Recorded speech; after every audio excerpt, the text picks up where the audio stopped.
Olá, boa tarde. É com muita alegria que recebo todos em mais uma sessão do projeto Humanidade na Saúde.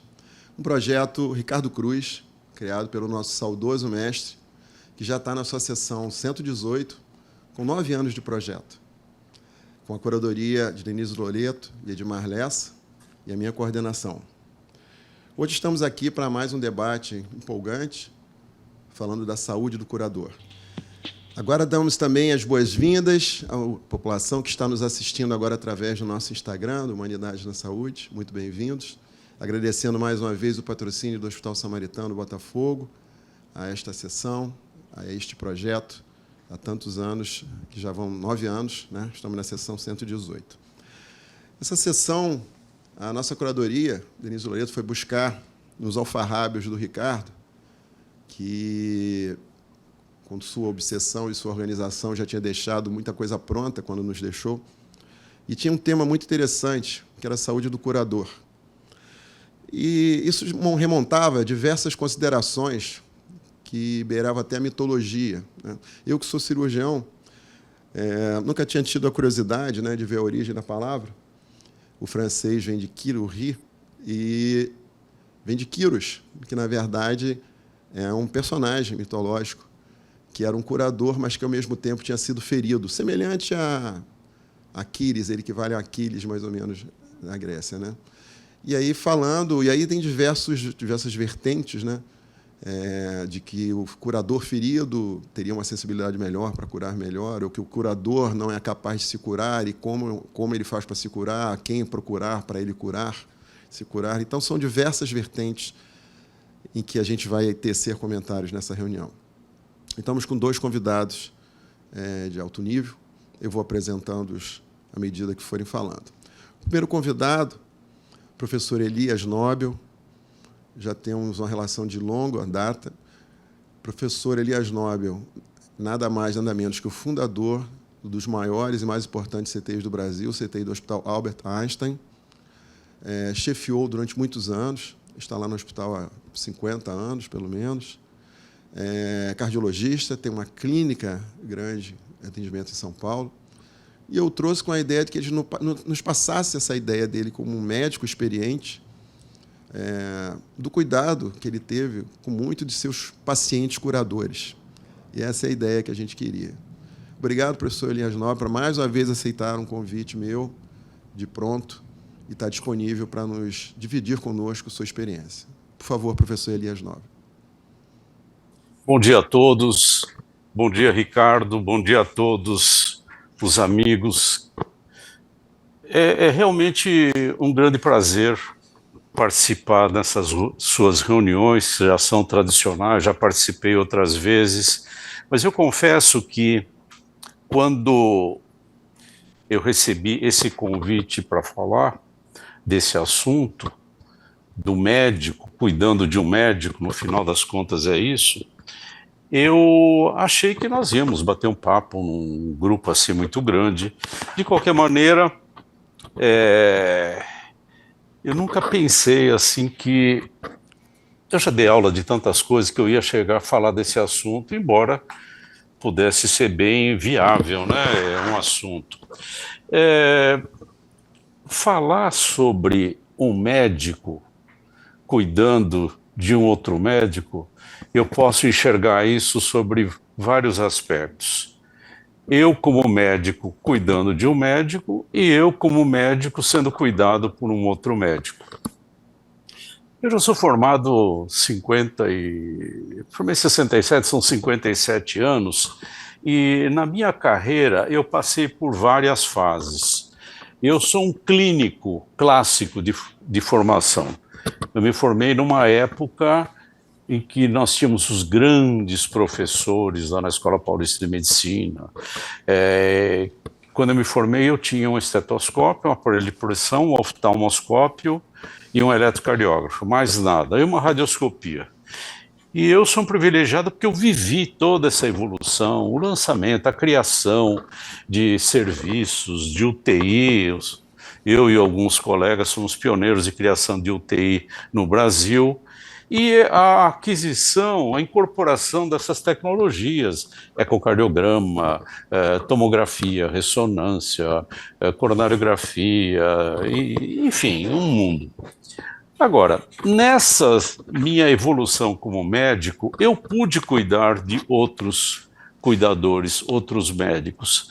E eu acho que esse relacionamento, esse contato com esses outros médicos, eu estou colocando cuidador médico, eu acho que caracteriza mais, e eu acho que eu tive mais experiência nisso, o comportamento foi diferente.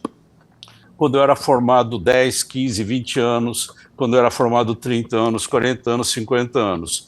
Existe uma tendência do médico mais jovem, quando ele está sentindo alguma coisa, ele chega e perde, principalmente quando trabalha no mesmo serviço, perde para um colega da assistência.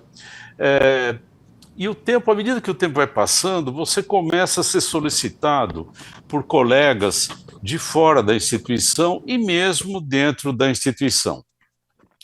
Eu posso garantir para vocês, e quem pratica medicina e quem cuida de colegas, cuida de cuidadores, que essa atividade ela é muito desafiadora.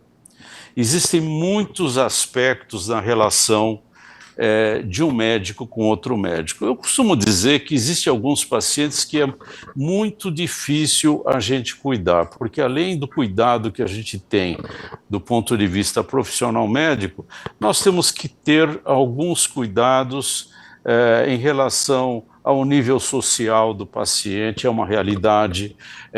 Depois eu explico melhor o que eu quero dizer com isso. Quando a gente cuida de pessoas muito expostas na sociedade, quando você cuida de grandes empresários que acham que podem ter tudo do jeito que eles querem, e também é um desafio você cuidar de um colega seu, e esses desafios, eles existem em vários níveis.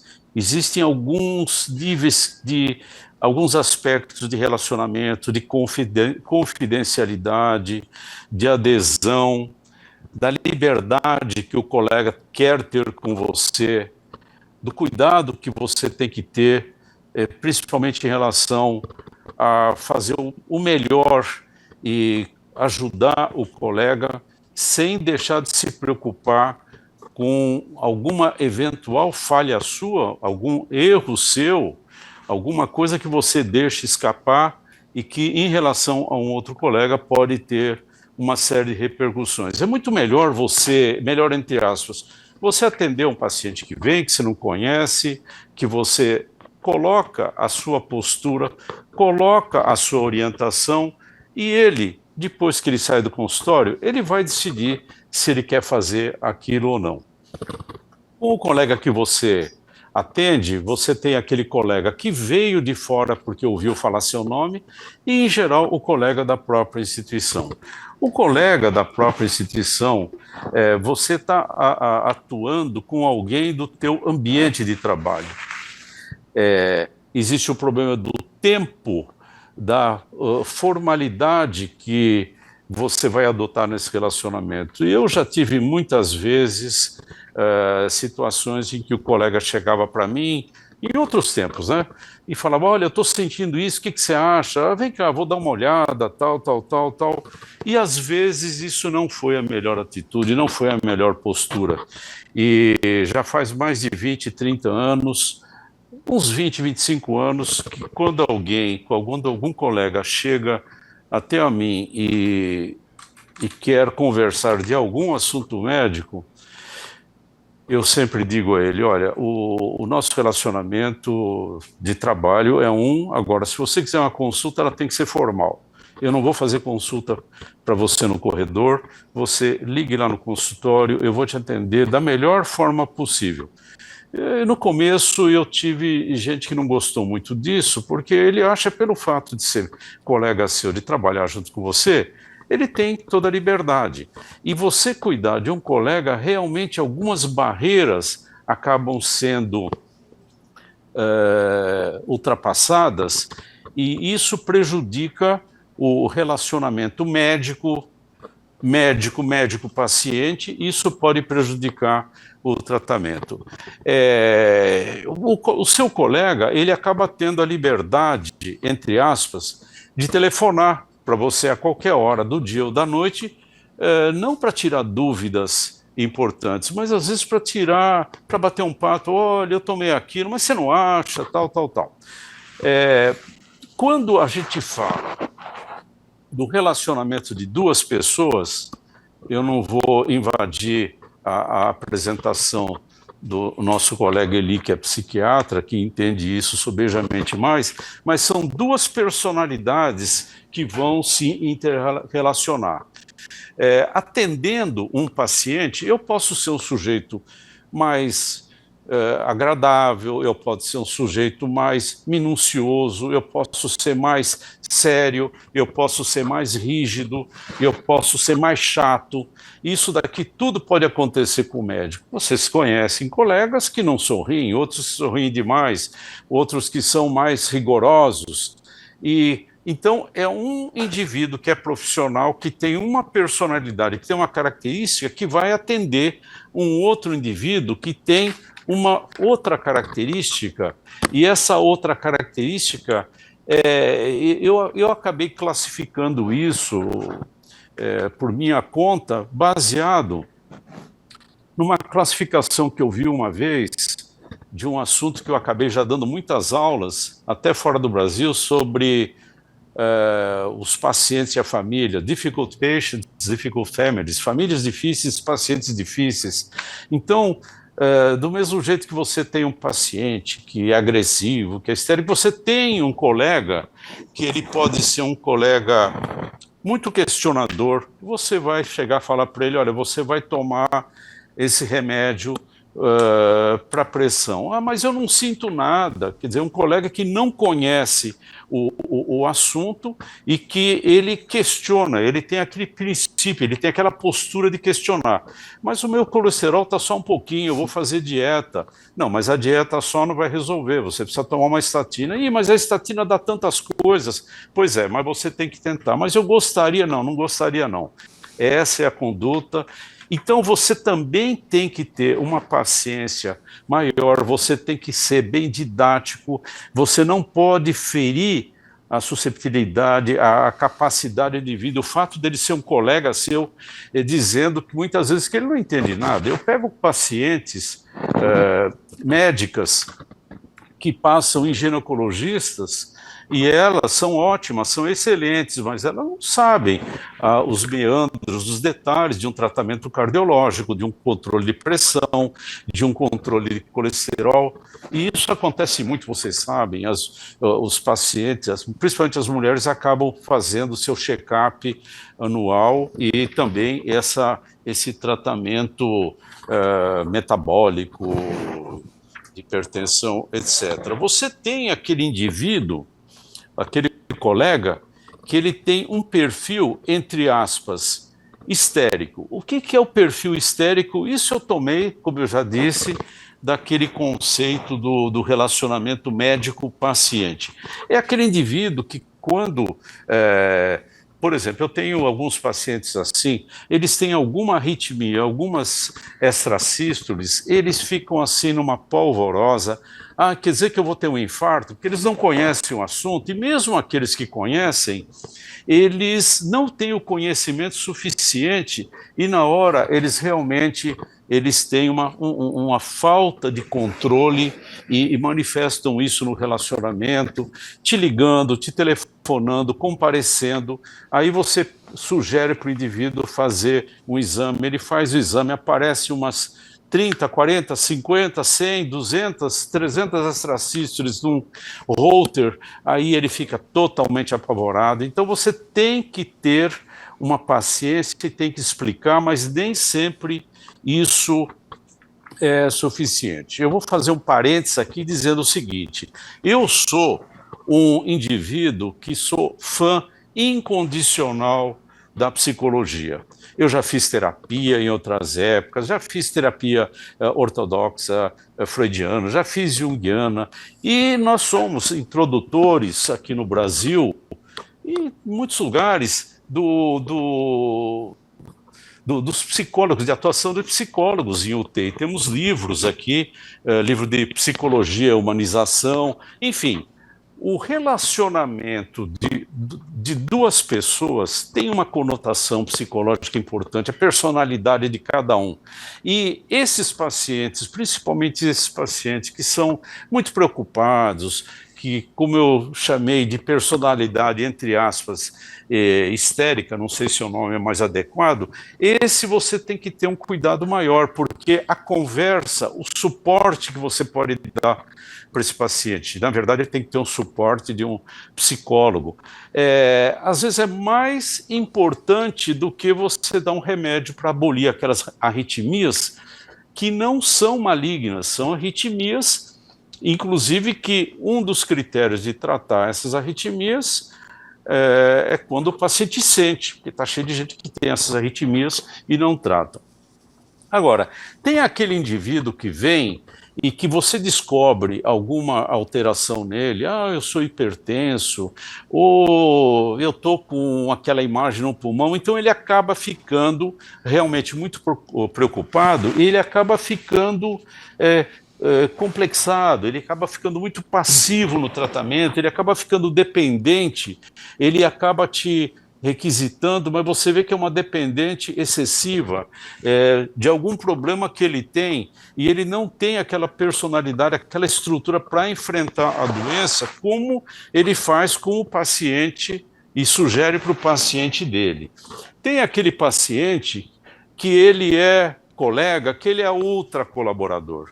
Você atende o paciente, você fala, coisa é assim, assim, vamos fazer isso, vamos fazer. Você dá a lista de exames, ele faz todos os exames, segue o tratamento. Quando que nós vamos nos ver de novo?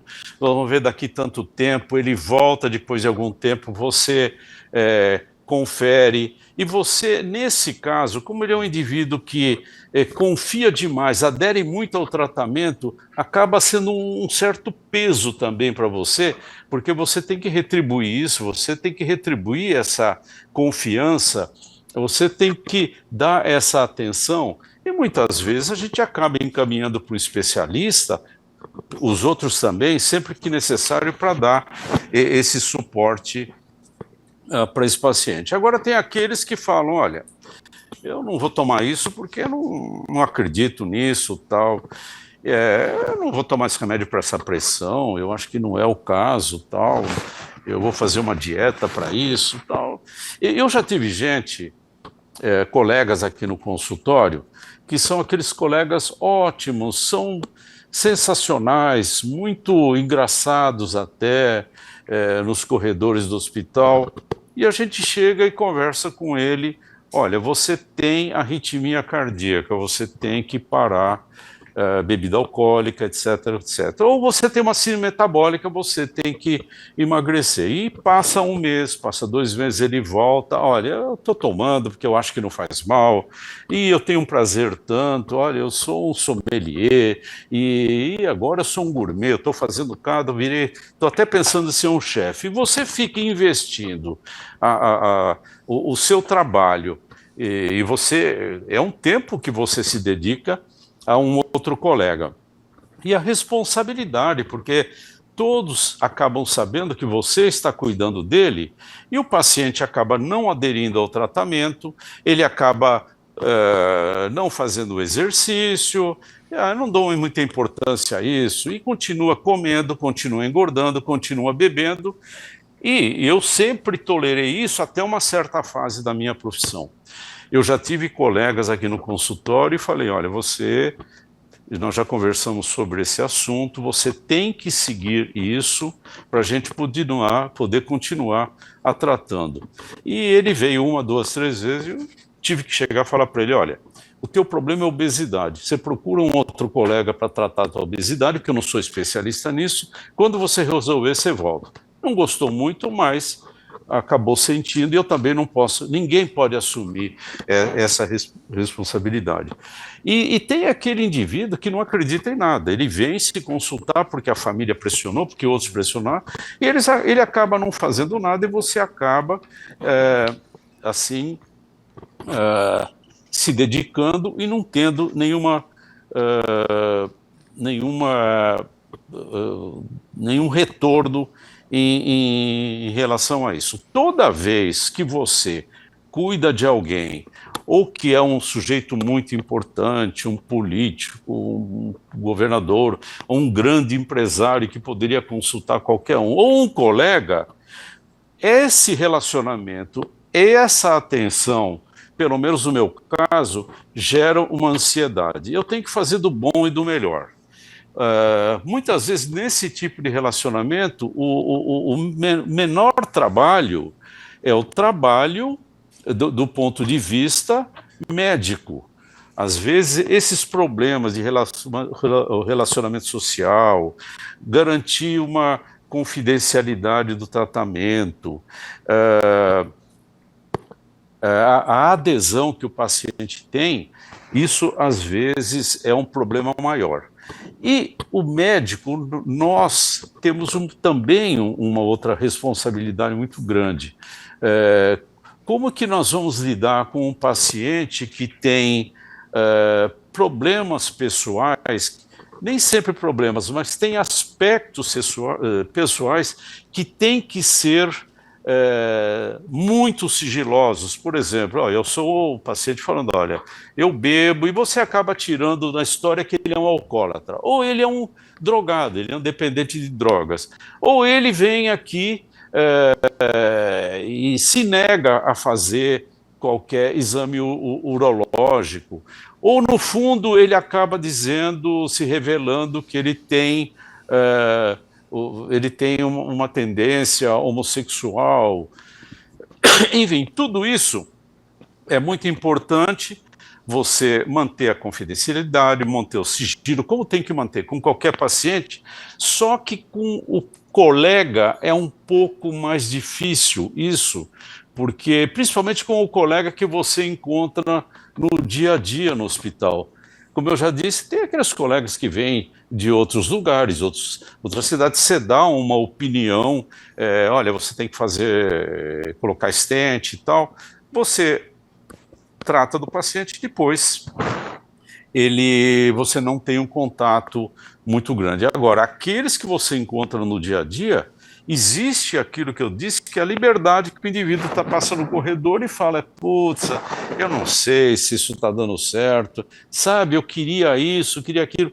Quer dizer, e eu procuro sempre levar para esse aspecto, não me arrependo, mas na maioria das vezes dá certo, a formalidade. Por formalidade, você tem que manter essa atitude, você tem que manter sua ética, você tem que se dedicar, e também você não pode se abrir, se entregar e ficar vulnerável numa relação médico-paciente. É um assunto assim que dá para a gente discutir aspectos específicos, aspectos humanos, aspectos desse relacionamento, e, enfim, é como eu disse, a gente carrega uma ansiedade quando você trata de um paciente. E muitas vezes eu fico me vendo no sentido oposto, né? No sentido inverso. Em geral, eu sou caçador, mas eu também sou caça. Eu já passei por um colega, já fiz cirurgia, já fiz isso, já fiz aquilo, e procuro realmente não entrar nesses aspectos viciosos de você querer ser o seu médico também. Se bem que isso, gente, muitas vezes não tem jeito. Por exemplo, controlar o remédio para pressão. O colega fala, olha, toma isso daqui, você toma isso daqui. Aí, hoje em dia, todo mundo tem que ter uma aparelho de pressão em casa, então você acaba medindo de manhã e à tarde, você acaba regulando sua dose, se bem que no meu caso, pessoalmente, eu sempre tenho contato com o colega, mas muita gente acaba adotando, olha, eu parei esse remédio porque estava dando efeito colateral, não chega a falar com você, toma essa atitude, então você fica assim um pouco afetado por essa falta de retorno, essa falta de empatia. E, enfim, o relacionamento de um profissional da saúde com o outro, na hora que você quer prestar o máximo, sempre é coroado, sempre é acompanhado, melhor dizendo,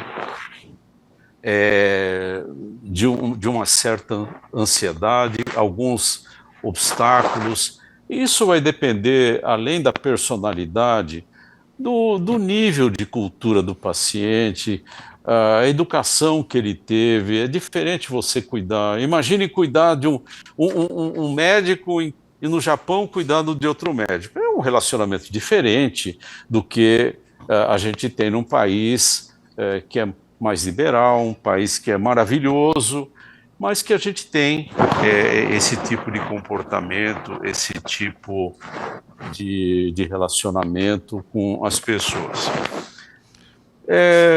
São as considerações iniciais.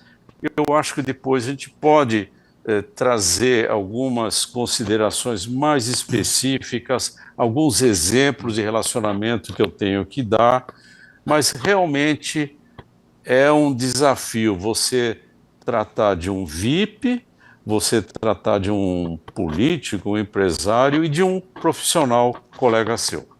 Ricardo, eu passo a bola para você e a gente pode complementar depois. Eu teria algumas coisas depois de falar sobre o médico, esse que vem se consultar com você, a vítima que ele é no sistema de saúde tradicional. Por exemplo, a Sociedade de Cardiologia, a American Heart Association, a American College, fizeram uma estatística, uma pesquisa, 50% dos médicos eram infelizes. E tem o problema do burnout e outras coisas mais que nós, muitas vezes, temos que tratar o paciente quando ele tem umas manifestações desse burnout que sugere a ele que pode ser um problema da especialidade que exercemos. E, enfim, também somos vítimas disso. Bom, muito obrigado, professor Elias, como sempre, muito esclarecedor. O senhor já deu um início, né, mostrando que o tratamento do curador é bem difícil, né? O curador pode ser um paciente rebelde, um paciente que não interaja bem, não tem uma boa relação.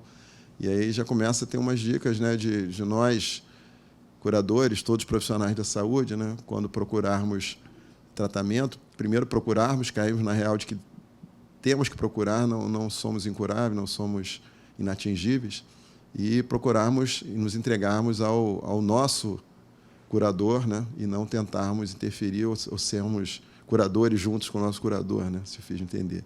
Isso já dá um gancho, né, para o nosso próximo apresentador. A gente tem o privilégio de estar aqui com o professor Eli Chenio. O professor Eli é psiquiatra, professor titular de psiquiatria da Universidade Estadual do Rio de Janeiro. Ele é o responsável da pós-graduação de psiquiatria do Instituto de Psiquiatria da Universidade do Brasil, IPUB, e membro titular da Academia Nacional de Médicos e Escritores. Professor Eli, muito obrigado, já participou conosco em outras ocasiões. Obrigado pelo seu retorno aqui. E a palavra está com o senhor. Então, boa tarde. Em primeiro lugar, eu gostaria de agradecer ao Dr. Ricardo Lima o convite. Eu tentei resistir, né?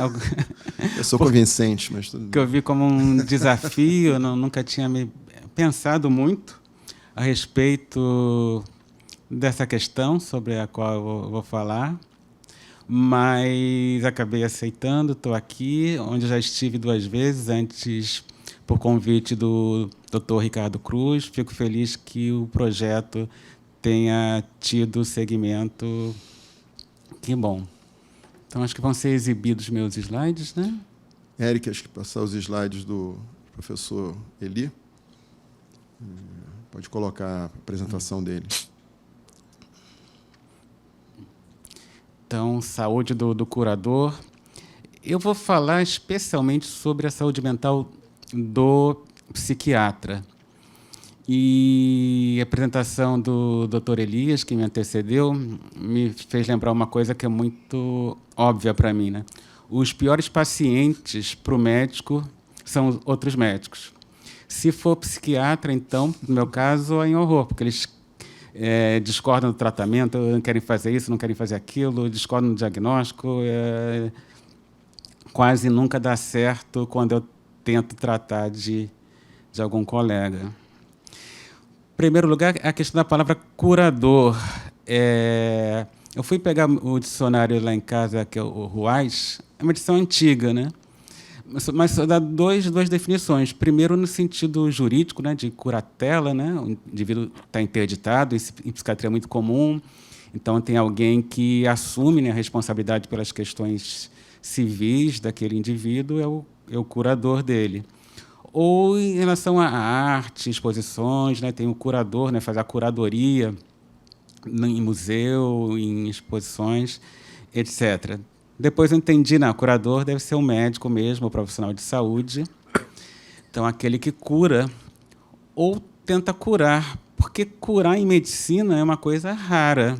Por exemplo, diabetes, hipertensão arterial essencial, são doenças crônicas, tem controle, mas não tem cura. Eventualmente, na medicina, que infecção, né, se não mata, não deixa sequela, a pessoa pode ficar normal, ser curada, né? Eu tive Covid, não morri, não fiquei com nenhuma sequela, fiquei curada. Câncer, né, pode ser uma coisa tão grave como algumas infecções, a pessoa pode morrer, mas alguns com tratamento, quimioterapia, cirurgia, etc., radioterapia, podem até ficar curadas. Mas a regra em medicina é não ter cura. A cura, como eu disse, é exceção. Tanto que na frase, né, atribuída a Hipócrates, né, curar quando possível, aliviar quando necessário, consolar sempre, já coloca essa posição humilde, né, de reconhecer que nem sempre dá para curar. E, em psiquiatria, especificamente, segue-se essa regra, né? Transtorno bipolar é uma doença grave, esquizofrenia também. Ambos os transtornos mentais são crônicos e não têm cura. Me lembro de uma frase do professor Miguel Chalub, que também faleceu de Covid, meu professor, depois meu colega, meu amigo. Acho que essa frase não era dele, mas de vez em quando ele repetia. Eu não consegui descobrir o autor da frase. Talvez seja de origem popular, de autor desconhecido. Se é loucura, não cura. Se cura, não dura. Se dura, ninguém atura. Falando especificamente da saúde mental do médico. Primeiro, o que é a mente, né? O que define, discute isso é a filosofia da mente. Particularmente discute a questão do problema mente-corpo ou mente-cérebro. O Woody Allen tem uma frase sobre essa questão, vendo mente e corpo como coisas separadas, né? Ele diz: os seres humanos são divididos em mente e corpo. A mente abraça todas as aspirações mais nobres, como a poesia, a filosofia, mas o corpo fica com toda a diversão. Mas é uma visão minoritária, né? Para a filosofia da mente, a visão amplamente aceita é o monismo de substância, ou seja, corpo e mente, corpo e cérebro são uma coisa só. Não dá para dividir, é só artificialmente. Até por isso não dá para separar saúde mental de saúde física. É saúde e pronto. Todo médico, e, na verdade, toda pessoa tem necessidades básicas, né? De se alimentar direito, de descansar, dormir, fazer atividade física, ter lazer, vida social, vida amorosa. Mas o médico, como frequentemente tem uma vida atribulada, de trabalhar muito, dar plantão, ou atender muitos pacientes. Agora, com o WhatsApp, 24 horas por dia, a gente pode ser chamado por paciente. A gente trabalha muito e, em geral, não consegue ter uma vida tão saudável quanto deveria.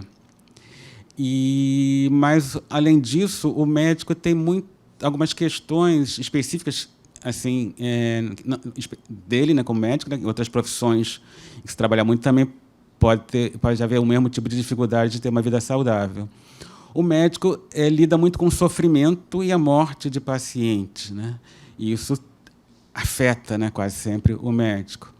E um sentimento de frustração, de impotência, né, quando não consegue, e pronto, eu como psiquiatra não consegui curar ninguém. Isso dá uma... Mas eu sei que eu não estou sozinho, né, na medicina. Mas isso abate a gente, isso incomoda, isso estressa o médico. Mesmo assim, em situação de consultório, que é uma coisa mais tranquila, teoricamente, é uma posição solitária, né? Você está lá sozinho com o paciente, e às vezes até você tem um caso interessante, você não tem ninguém ali do seu lado para contar sobre aquele caso. E médicos que seguem a carreira acadêmica é mais estresse ainda, de orientar, publicar, submete ao periódico, tem que refazer em função dos pareceres. Carreira acadêmica, para o médico, acho que para todo mundo, estressa muito. Falando mais especificamente da saúde mental do psiquiatra, né? Eu falei que saúde é uma coisa só, mas dando ênfase à questão da mente do psiquiatra. O outro ex-professor meu, professor Eustáquio Portela Nunes, já falecido também, faleceu com mais de 90 anos, tem pouco tempo. Eu me lembro de ele dizer uma frase assim: ninguém está nessa área, né, área psicólogos, psiquiatras, etc., por acaso.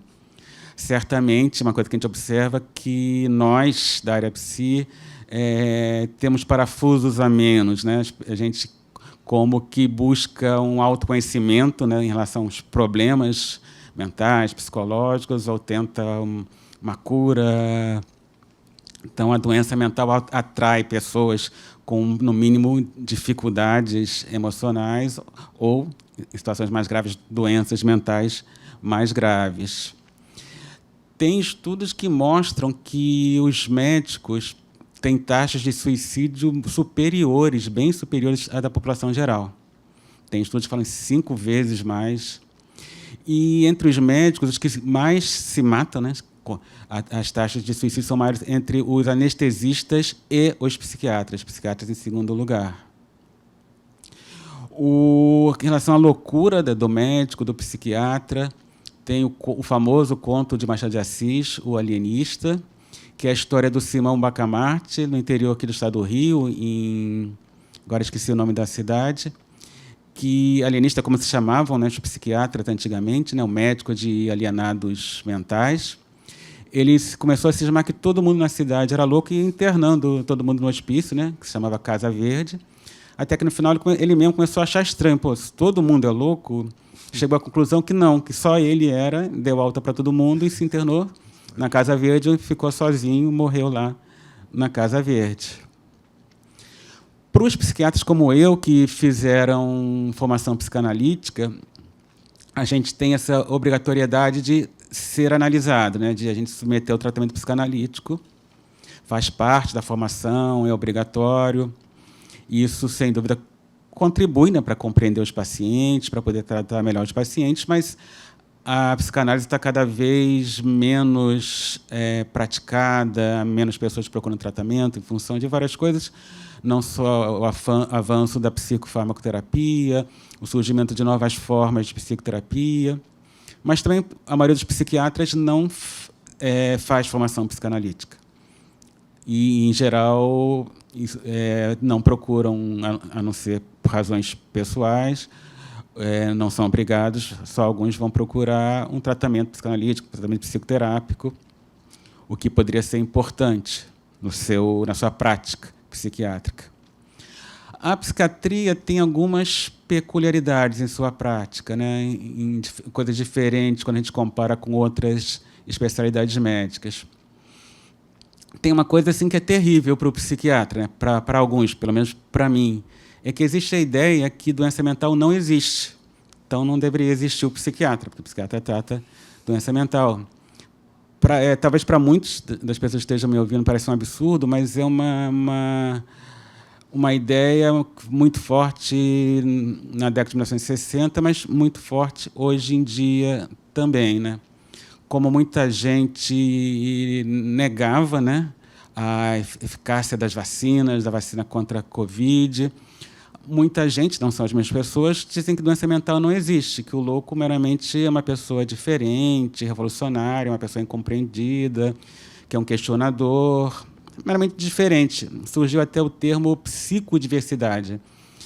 Tinha surgido antes o termo neurodiversidade, que é uma forma de dizer o indivíduo não tem uma doença neurológica, ele apenas é diferente. E agora a psicodiversidade. Então, não existe o transtorno mental, não existe doença mental, ele é apenas diferente das outras pessoas. E isso está ligado a uma imagem que se cria do psiquiatra muito ruim, de ser aquele que prende pessoas, que são os pacientes, né, que ele taxa de loucos, né, que ele estigmatiza, chamando de loucos, dando um diagnóstico, manda amarrar esses pacientes, dá eletrochoque na cabeça desses pacientes, dopa esses pacientes. O psiquiatra é muitas vezes visto, né, pela população geral e, às vezes, por colegas psiquiatras, né, esse negacionismo inclui psiquiatras também, de uma maneira muito negativa. E isso aparece muito na mídia, né, em filmes do cinema, como O Bicho de Sete Cabeças, Francis, que é um filme já americano, Estranho no Ninho, que é um baita filme muito bom. O Holocausto Brasileiro, que era um livro, depois virou documentário. Claro que tem coisas, quase tudo lá é real, foi importante a denúncia, mas generaliza, né? A psiquiatria é ruim, o psiquiatra é um monstro.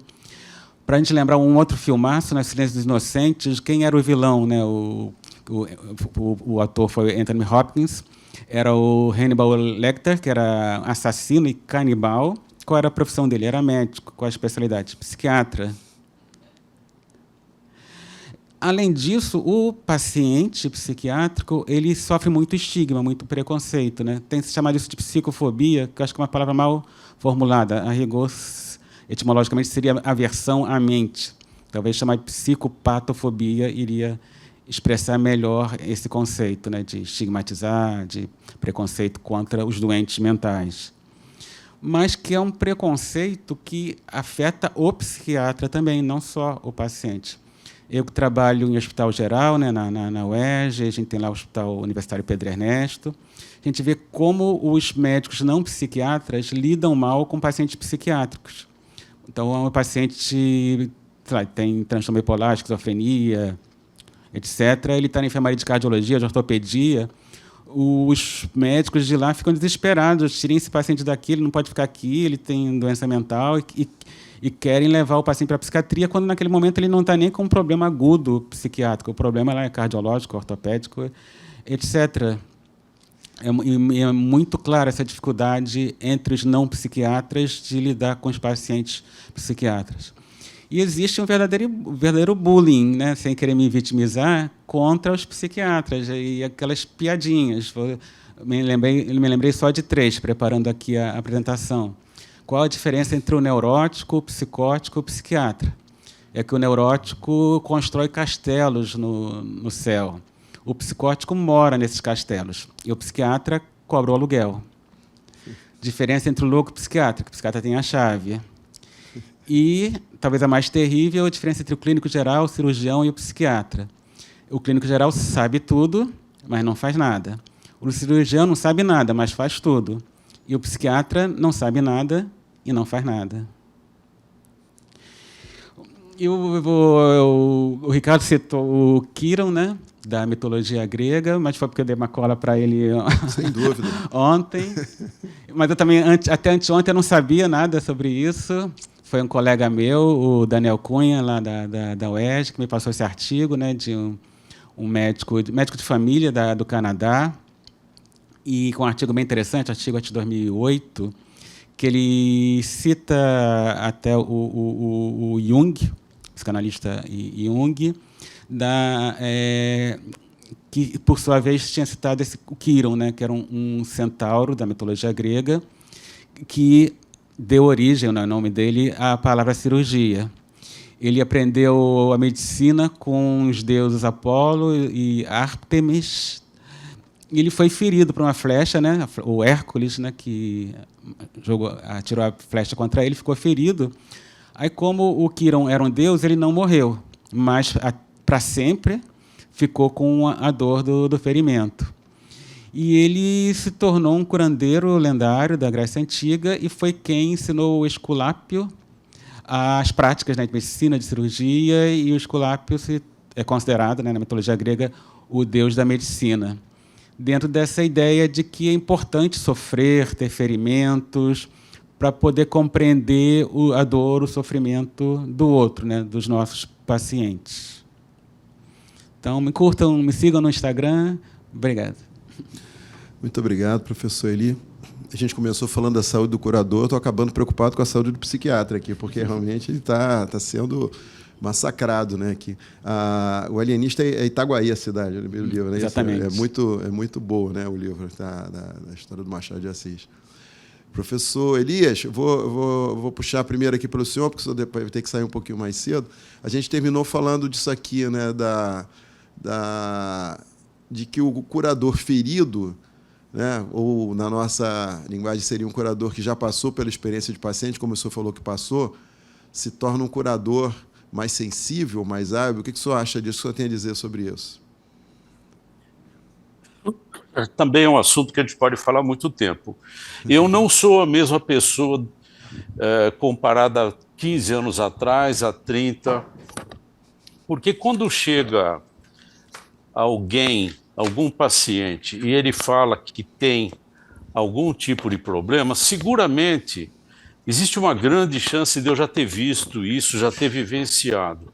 E à medida que você fica mais velho, e você precisa também de ser assistido, e você acaba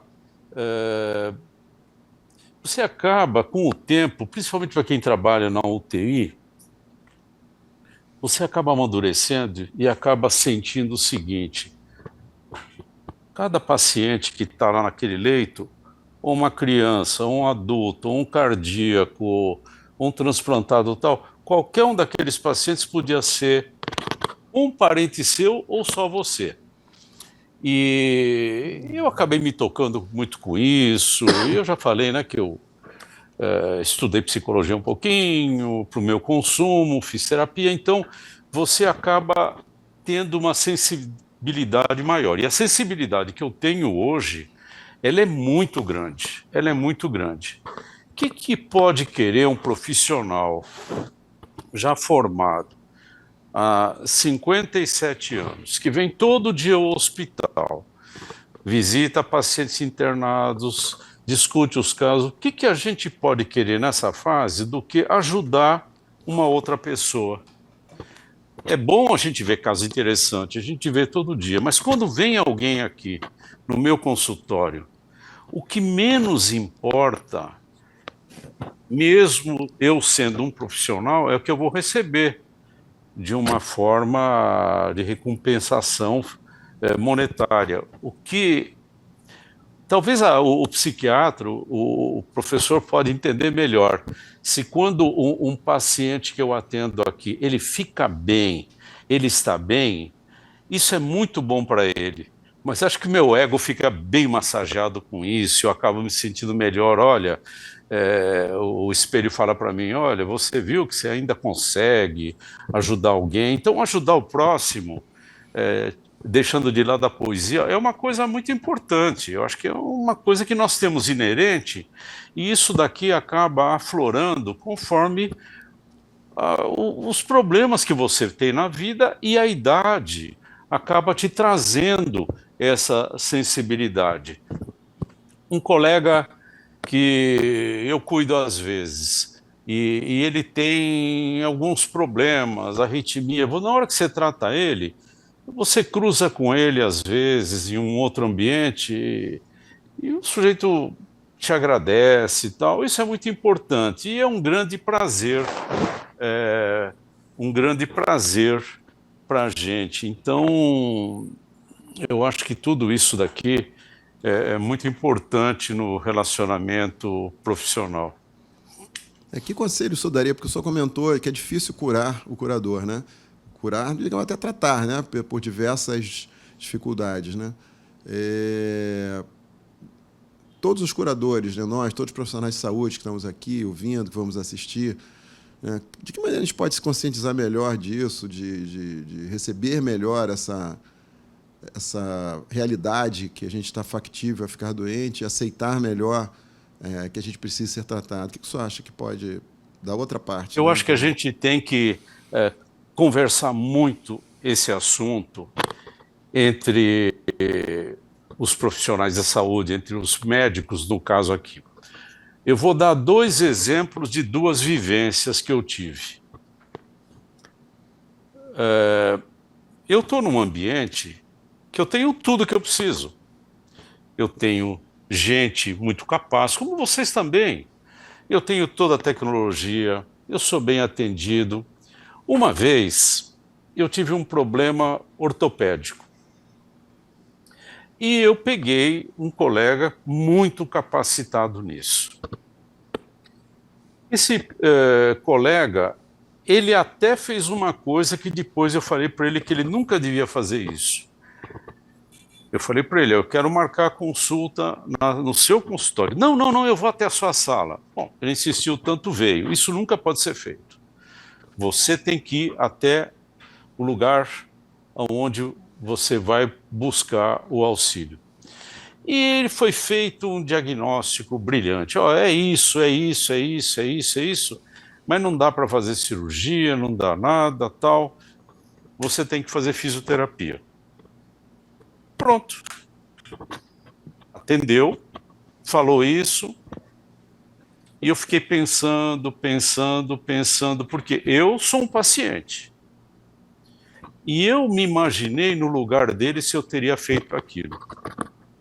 Peguei um dia o colega e falei assim para ele, sentei com ele e falei, olha, você é um amigo, se eu não fosse muito amigo, eu não falaria isso para você, porque eu acho que você pode ficar um pouco chateado, mas tenha certeza que tudo isso daqui é no sentido de colaborar.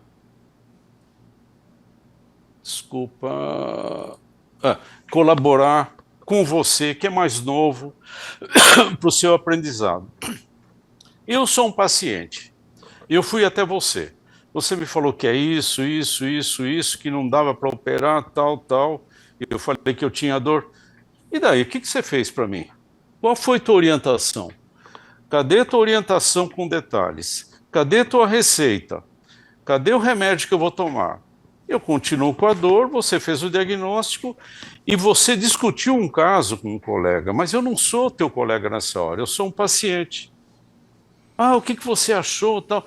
Olha, você deveria chegar para mim e falar assim, olha, você vai tomar esse remédio. Tá aqui a receita. Primeiro atender no teu consultório. Você tem que tomar esse remédio, tá aqui a receita, tal. Você vai fazer esse exame, você vai fazer esse tipo de fisioterapia e vai voltar aqui daqui 3 semanas. Não teve nada disso. Os colegas costumam falar assim, olha, é bom você tomar esse anti-inflamatório, é bom você tomar esse analgésico, olha, toma um protetor gástrico. Isso não serve, isso não é a medicina clássica ortodoxa.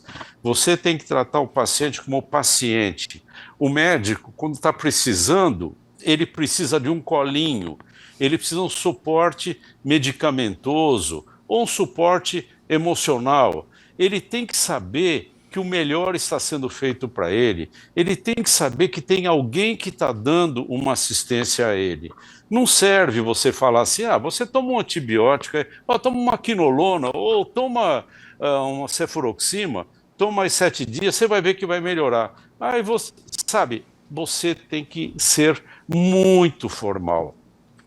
E nunca se esqueçam, isso daqui, eu tenho esse conceito muito arraigado na minha atuação, como médico e como paciente, é que você precisa ter tudo muito explicado, e quando você vai até um colega, ele é o indivíduo que vai dar o direcionamento. Então você precisa de um colinho, você precisa ter um apoio, você precisa ter uma orientação, e isso daqui acaba funcionando. Então, eu dei para vocês um exemplo de um colega ultra capaz, atendendo um colega, mas atendendo como se estivesse discutindo um caso. você fez esse exame, tem que fazer isso, aquilo.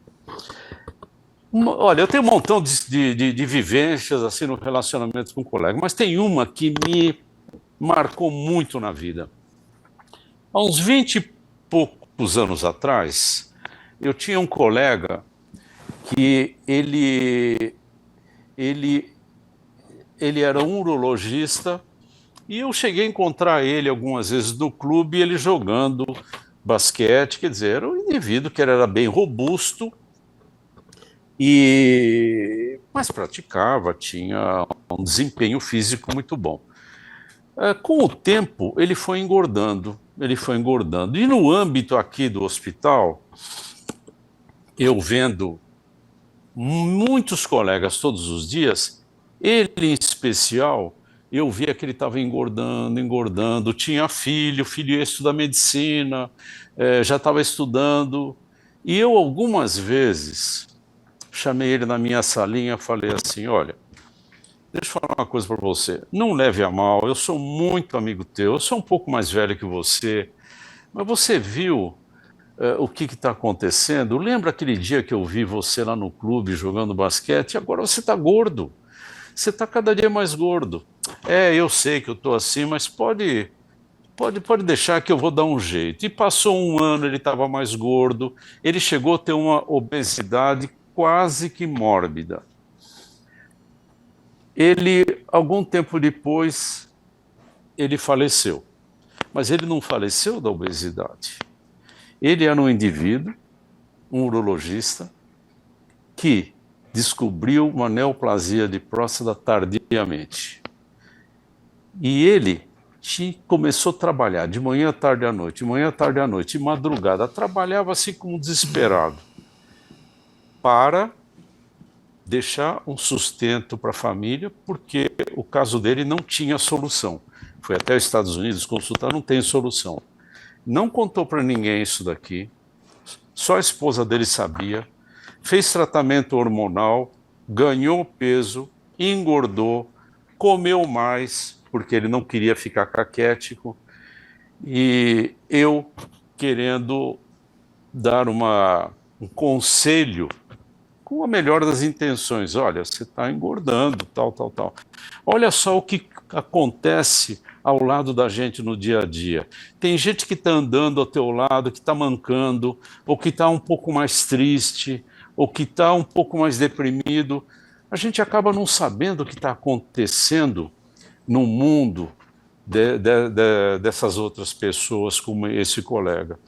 Quando chegou um dia e o caso ultrapassou o sigilo, todo mundo ficou sabendo, eu fui falar com ele, ele falou assim, você sabe agora por que eu era gordo?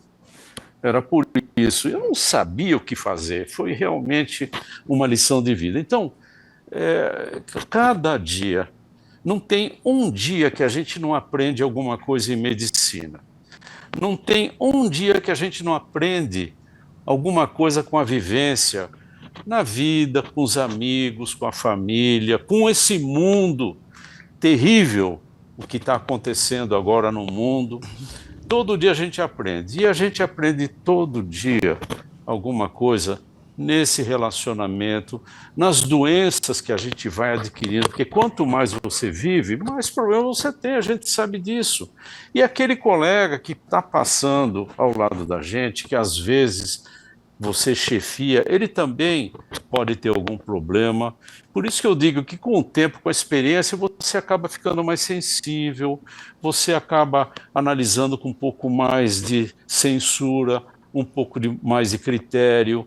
Às vezes você tem que chegar, sentar com alguém e perguntar, se abrir, a pessoa tem que se abrir com você, do mesmo jeito que nós precisamos nos abrir com algumas pessoas, com algum amigo, com algum profissional. E quando eu vou procurar um profissional que foi meu aluno, que trabalhou comigo aqui no serviço, eu coloco ele lá em cima, porque esse é o indivíduo que vai me ajudar. E eu sou um questionador natural, né? Porque eu sou um médico, eu estudo tal, mas no fim eu tenho que seguir uma orientação. E se não for seguir, eu tenho que questionar e discutir, e isso acontece muito no relacionamento entre os profissionais. Obrigado, professor. Eu vou até agora passar a pergunta. A gente está falando de saúde do cuidador, em geral, né? E a gente insiste muito no médico, é um personagem mais difícil, né? Não sei se o professor Eli tem uma experiência, quer dizer, talvez os não médicos seriam mais fáceis de tratar. A gente tem uma série de outros profissionais que ficam doentes também, nutricionistas, fonoaudiólogos, os próprios psicólogos, fisioterapeutas, né? Eles procuram. Será que eles são pacientes talvez mais fáceis? Não tem esse ego do médico? Eles são mais fáceis de tratar ou não? Você tem experiência? O que você acha? Eu estou com um psicólogo agora como paciente que tem transtorno bipolar. Tá complicado porque ele não tem conhecimento exatamente igual ao do psiquiatra, mas tem bastante conhecimento e é complicado.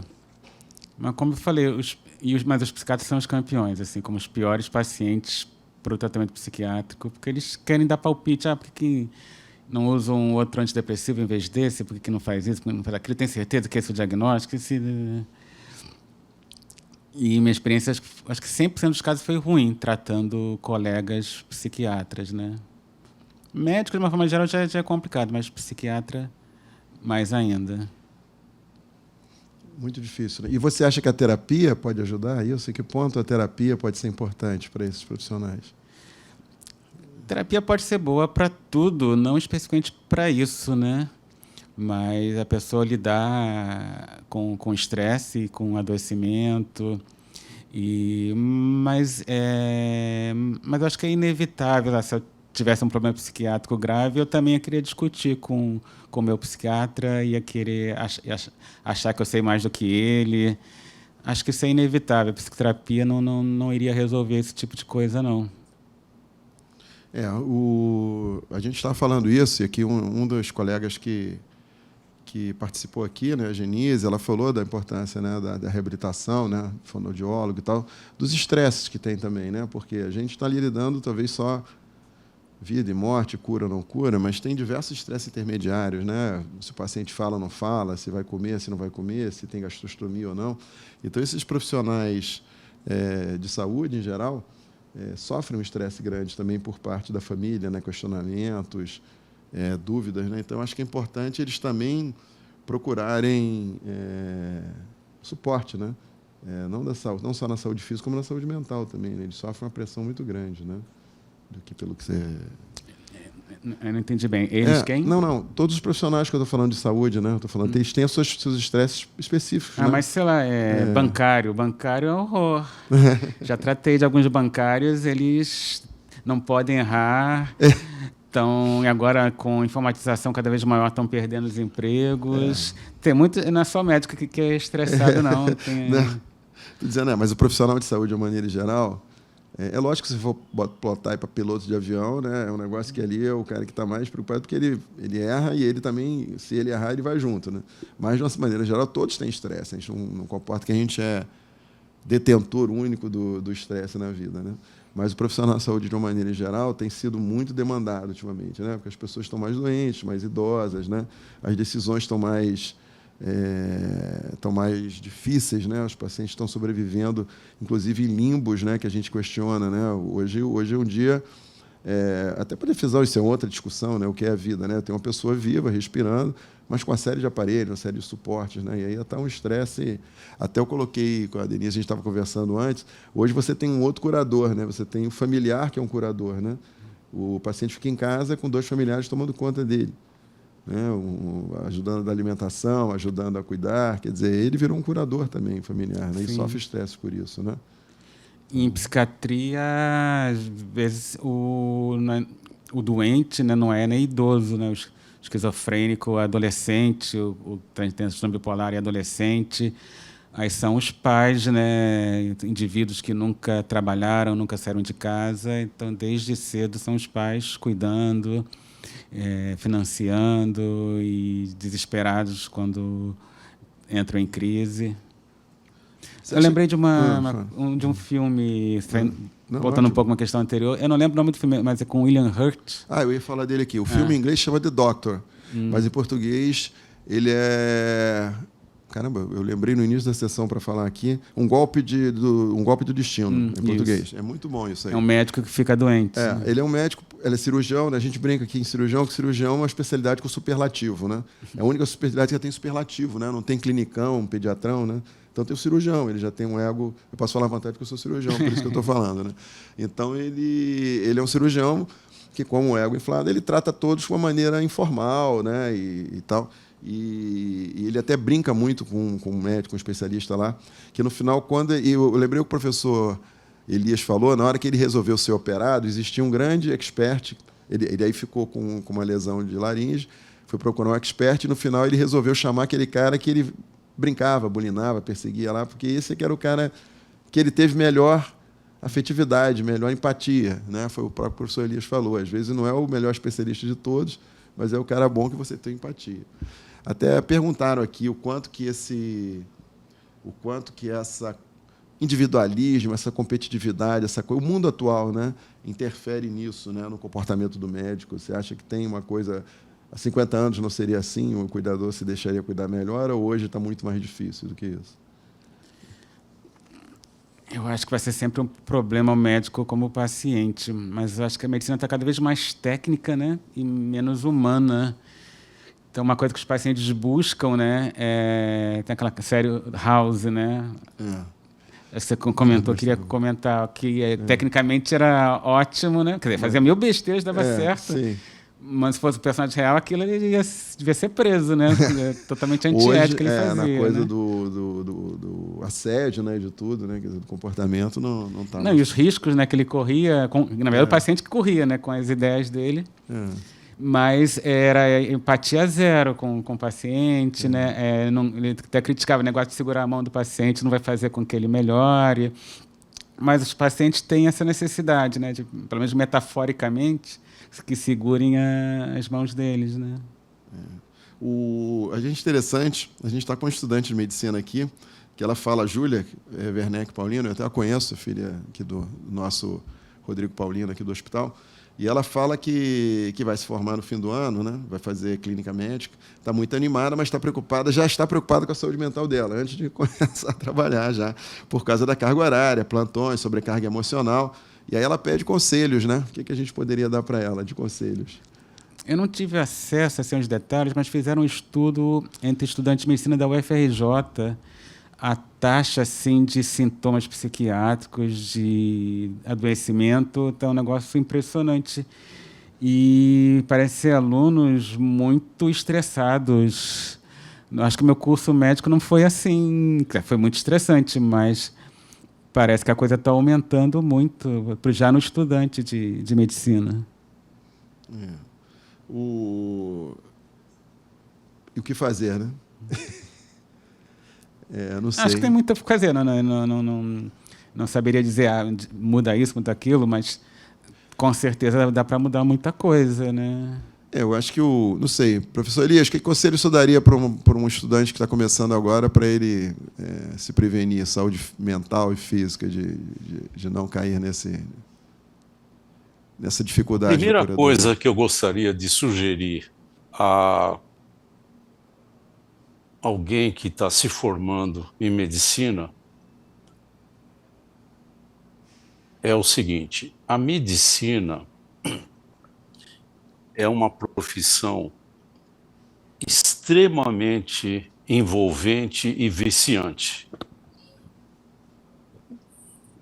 Eu me lembro que em outras épocas eu ficava de manhã, tarde, de noite, de madrugada, quando tinha um caso bonito.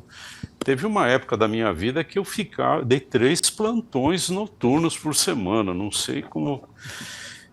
Enfim, casado, precisava ter sustento, mas era muito vibrante, muito vibrante. Eu vivia as coisas novas da medicina, as novas aquisições, mas eu gostaria de dizer para essa pessoa, como eu falo para todo mundo, para todos os médicos mais jovens, residentes, alguns alunos aqui no Einstein, não coloque sua vida dentro da medicina. Coloque a sua profissão dentro da sua vida. A vida é um pouco mais ampla do que só o exercício da profissão. Se você conseguir colocar a sua profissão e se dedicar dentro da sua vida, e eu quero dizer com isso, dentro do teu relacionamento na família, dentro do relacionamento com os amigos, a obrigatoriedade de você tirar férias, de você passear, de ter um hobby, você vai exercer melhor essa medicina. Existem muitas profissões que são muito apaixonantes, mas você precisa tomar cuidado de não se entregar de corpo e alma, porque vicia, você acaba tendo um burnout, você acaba... o índice de suicídio entre médicos é muito grande, como o professor falou, e entre os médicos que trabalham em terapia intensiva é muito grande também. Incidência de hipertensão, incidência de doenças. Por acaso, hoje eu conversei com um colega e falei para ele, olha, você tem uma postura para ser um chefe de UTI. Quantos anos que você trabalha com UTI? Ele me falou, olha, eu trabalho há 20 anos. Daqui para frente, o que você vai fazer? Vou continuar trabalhando. Quer dizer que quando você tiver 50 anos, você vai dar plantão ainda? E eu falo, mesmo a contragosto de muitos colegas que trabalham em terapia intensiva, que terapia intensiva, infelizmente, os moldes que ela é praticada no Brasil, que você não tem uma carreira, você tem que ter uma outra atividade da medicina para poder se manter quando você não puder mais dar plantão. Se tivesse uma carreira, eu sou plantonista, depois eu sou visitante, depois eu sou coordenador, depois eu sou diretor. Se você tiver essa carreira, muito bem, como tem na Europa. Mas aqui não tem. Então, coloque a medicina dentro da sua vida e exerça essa profissão maravilhosa com toda a vontade, com toda a dedicação, com todo o coração. Ótimo. Eu queria aproveitar, eu vou ter que encerrar agora, sim, que eu tenho que sair, recomendar para todos os médicos. Isso daqui já é uma segunda edição desse livro, que eu já li uma vez, já esqueci, li a segunda, já esqueci. É de um húngaro, Michael Balint, O Médico, o Seu Paciente e a Doença. E tem um livro do Bernard Lown, de Boston. Ele é o indivíduo que introduziu o defibrilador. Ele é aquele indivíduo que começou a usar beta-bloqueador em terapia intensiva, o propanolol. Eu não me lembro se foi o propanolol ou a xilocaína para arritmias. Ele escreveu um livro, The Lost Art of Healing, que tem em português, A Arte Perdida da Cura. Baseado nesse livro, que eu escrevi um livro aqui há uns anos atrás, não tem mais, A Vida por um Fio por Inteiro, que a gente comenta esses aspectos da medicina. A medicina hoje, ela está transformada. Eu costumo dizer que o médico de hoje tem um montão de letras Ds. Ele é desanimado, a medicina é despersonalizada, desumanizada, e um montão de letras Ds. Mas, para a gente praticar a medicina e ter o prazer de praticar, a gente tem que trazer um pouquinho aquela arte da cura, e não só tratar protocolo, e não só ficar atrás de inteligência artificial, que só vai funcionar, e funciona, quando ela é comandada pela inteligência natural. Tratar o paciente com conhecimento científico, com humanização, a gente se beneficia com isso daqui. E saber moderar, conforme eu já disse. Eu quero pedir desculpas, que eu tenho que sair agora, estou um pouquinho atrasado, tenho um compromisso. É sempre um prazer discutir esse assunto, é um assunto desafiador. Eu queria cumprimentar o professor Érico pela apresentação dele. Eu já disse e repito, eu sou um fã incondicional da psicologia, da medicina mental. Enfim, foi um grande prazer. Muito obrigado, Ricardo. Muito obrigado agradeço, a todos. Professor. Eu tenho que me despedir de vocês. Eu que agradeço. Eu estou sempre à disposição para a gente discutir esses temas interessantes. Obrigado, professor. Até a próxima. Inclusive, a gente teve aqui um comentário da Gabriela, até concordando com o professor, a Gabriela, que é médica, falando da importância de ser paciente. Gabriela foi uma paciente nossa que teve um Covid, uma miocardite grave, passou por todas as complicações possíveis aqui, jovem, então, e saiu. Então, ela, até um vídeo, né, dela, fez uma das aberturas da sessão, e ela comenta que, sem dúvida, ser paciente muda, né, o olhar. Né? Agora, um outro dado que ficou também, para todos os profissionais de saúde, nós estamos falando do curador com uma maneira geral, de novo, né? Nós temos fonos, físios, fisioterapeutas, psicólogos, nutricionistas. Né? Aparentemente, o profissional da saúde é resistente a procurar tratamento, é resistente, né, a procurar... O professor já falou uma prevenção ali, né? Ele falou não colocar, né, a profissão, né, dentro da vida, que ele falou ali, você tem que procurar a profissão dentro da vida, não a vida dentro da profissão, já ficou um dado. Né? Mas o que a gente poderia aconselhar para quebrar um pouco essa resistência das pessoas a procurar? É medo de encontrar alguma coisa? Ou o que é, né? Que eu digo, eu não sou um bom exemplo, não, que eu odeio ser paciente, Poxa, me submeter a exame, consulta médica. Eu gosto de ser médico, eu não gosto de ser paciente, não. Tem até um filme do Woody Allen, que o personagem que ele interpreta, ele diz assim, ele tinha dúvida se pensava em ser psicanalista, acabou desistindo, resolveu ser paciente mesmo de psicanálise. Eu prefiro ser médico, não prefiro ser paciente, não. E eu realmente não gosto, assim, mas eu sou um paciente disciplinado. Por exemplo, essa coisa de consulta de corredor, eu não gosto nem de fazer como médico, nem como paciente, porque não dá, a coisa tem que ser profissional, a coisa tem que ser no serviço privado, tem que ser paga mesmo, né? Se é muito amigo, então não pode se tratar comigo, vai com um colega, eu indico. Muita gente pede assim, só confio em você, não, mas você é meu amigo, não pode se tratar comigo. Eu acho que as pessoas têm que entender, quer dizer, uns falam assim, se eu não procurar nada, eu não encontro. Né? O problema é que... Quem procurar acha. Na verdade, o problema é que você não encontra, mas assim, ela vai aparecer depois, né? Você não vai encontrar, ela vai te encontrar. Do avestruz, né? Ela vai te encontrar. Não, eu brinco que tem 3 pacientes. O primeiro que eu falo assim, o senhor tem um problema, ele fala, vamos resolver agora. O outro que ele diz, vamos esperar o problema estourar, ficar mais grave. E o terceiro fala, que problema? Né? Ele está com, né, a tomografia lá mostrando o negócio. Assim, é uma técnica, né? Eu não vejo, eu não me preocupo. Só que se alguma coisa vai existir, ela vai te encontrar. Né? Então, a maneira de você... não adianta negar a realidade. Exatamente. Né? Não, e de você tratar melhor é sempre tratar no início, né? Eu sei que o profissional de saúde... E é um paradoxo que todos nós, né, profissionais de saúde, estamos perto disso. Né? Tratar no início é até prevenir, né? Mas melhor ainda. Né? Sim. E aí também entra outra discussão, né? Que é realmente se cuidar, check-ups preventivos, né? Cada um na sua... como é que pode médico gordo, médico fumando, médico que não faz atividade física? A gente vê a né? especialidade. Né? Eu sou do tempo que eu vi pneumologista fumando, recomendando o paciente não fumar. Né? Aquele negócio, faça o que eu digo, não faça o que eu faço. Né? É um negócio estranho. Né?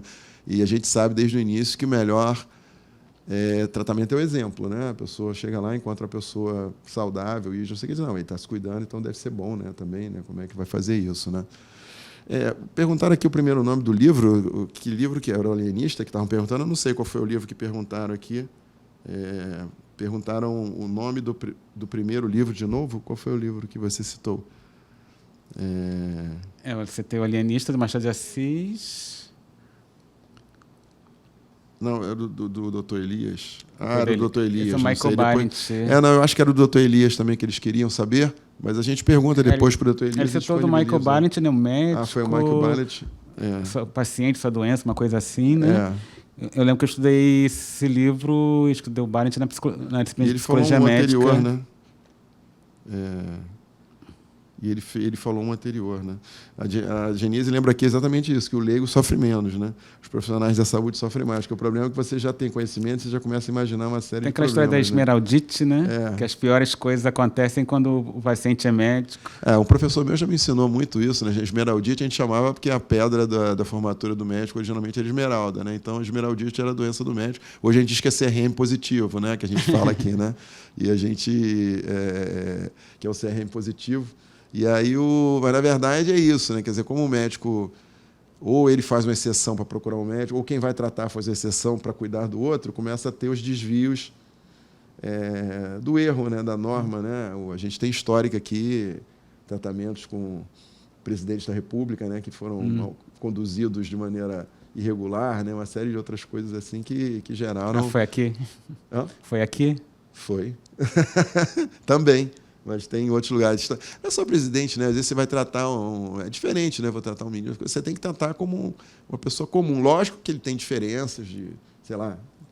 Mas você não pode dizer, não, o presidente, todo doente com essa doença tem indicação de sonda, mas o presidente não vai ser indicado de sonda. Entendeu? Então não pode, né? O sonda é para todo mundo, né? Todos têm indicação cirúrgica, mas o presidente não tem indicação cirúrgica, isso não existe. Né? Então, esse é um outro cuidado. O presidente continua sendo humano, tendo um corpo, não é um extraterrestre. Bom, alguma consideração a mais, professor? Que a gente está caminhando para o encerramento. E aí... Não, tá sendo ótimo. Eu acho que a gente falou da realidade, né, do curador, que ele é difícil. Resgatamos a mitologia, que o curador ferido teria uma maior sensibilidade, né, de ver. É questão da empatia, né? Sentir a dor. E nem precisa estar ferido, precisa sentir a dor do outro. Empatia é se colocar no lugar do outro, né? Então, se eu estou doente, eu já estou me colocando no lugar dele, né? Seria mais fácil isso. Mas nem seria empatia verdadeira, porque se você sente dor, é a sua própria dor. Você tem que sentir a dor do outro. Sim, e concordo. isso não é uma questão moral, de bondade, não. Isso é neurobiológico, né? Tem a ver com os neurônios espelho. A gente tende a sentir... As pessoas normais, pessoas do espectro autista não, antissociais que cometem crimes, etc. Não, e isso é patológico. Mas tem aqueles estudos com neurônios de espelho que mostram assim, a pessoa sendo tocada e a outra vendo a primeira sendo tocada, faz estudos de ressonância magnética funcional em ambas, é a mesma atividade nas mesmas regiões. E outras vivências também, o observador e a pessoa que está vivenciando aquela coisa, em ambos encontram os mesmos resultados de exame. Então, é uma coisa neurobiológica ter empatia. E a gente vai se preocupar mais com o outro se a gente realmente... Eu sinto a tristeza do deprimido que eu estou atendendo, isso vai me mobilizar. Pô, está sofrendo mesmo. É que na faculdade vem aquela história de você se blindar para não sofrer com todos, senão você vai sofrer a vida inteira. Mas existe um limite, né, do que é blindar. Não pode sofrer em blindar, excesso. Né? Na verdade. Até por isso que a gente não pode tratar de um parente. A gente vai sofrer demais, fica irracional, não toma as decisões técnicas corretas. Né? Mas ser totalmente indiferente, eu vou tratar porque eu sei como é que é o certo, eu estudei e não tenho empatia, provavelmente vai dar errado, né? Vai prejudicar o tratamento. Então, a gente já sabe que o curador ele fica doente, que ele precisa procurar um terapeuta de maneira formal, né, para se tratar de um jeito, que de preferência ele tem que fazer uma prevenção, né, fazer antes a prevenção ali para se tratar no início, né? E que quem cura tem que tratar do colega, do outro curador, também com empatia e de uma maneira profissional. Isso ficou bem claro na discussão aqui. Queria lhe agradecer, professor. Isso na teoria é ótimo, né? Negócio é que a gente colocar em prática. Mas eu acho que assim, a gente cansa de falar isso aqui, né? Procurem as profissionais de saúde, cuidem da vida, façam... O professor deu uma frase ótima, né? Para não colocar o profissionalismo, né? Além da sua vida pessoal, né? Mas a gente sempre fala das coisas, né? De cuidados, de profilaxias, de viver melhor, de atividade física, de alimentação, de não fumar, etc. A gente repete isso. E nós, profissionais de saúde, independente de qual formos, né, temos que fazer isso no nosso consultório, independente da especialidade que for. Né? Eu estou lá fazendo cirurgia geral, mas estou perguntando se o paciente não está perdendo peso, por que ele está fumando. A gente tem que ter esse trabalho. E é repetido. Infelizmente, é um trabalho para a vida inteira. Falar, né? Até que alguma hora... alguém ouve, né? E a gente salva pelo menos, dentre os que não ouvem, né? Pelo menos é isso. Eu queria agradecer, professor. É um prazer. Excelente palestra você estar aqui. Espero que volte muitas vezes ainda com a gente. Só aqui. chamar. Se eu aceitei falar disso. Agora já quebrei o gelo aí, você já pode vir, né? E queria agradecer a todos que assistiram, principalmente ao nosso grupo do Instagram do Humanidade da Saúde, me despedir deles. Até a próxima sessão, que vai ser dia 20 de junho. Nós estaremos juntos novamente com o tema suicídio e saúde. Vai ser um tema que nós falamos muito, que está em voga, muito acontecimento, e nós vamos discutir suicídio aqui. E eu queria agradecer a todos, ao Hospital Samaritano pelo patrocínio, a quem nos ajudou a fazer essa sessão aqui, todo o backup, a Eric, todo mundo, todo o grupo. Obrigado a todos e até lá.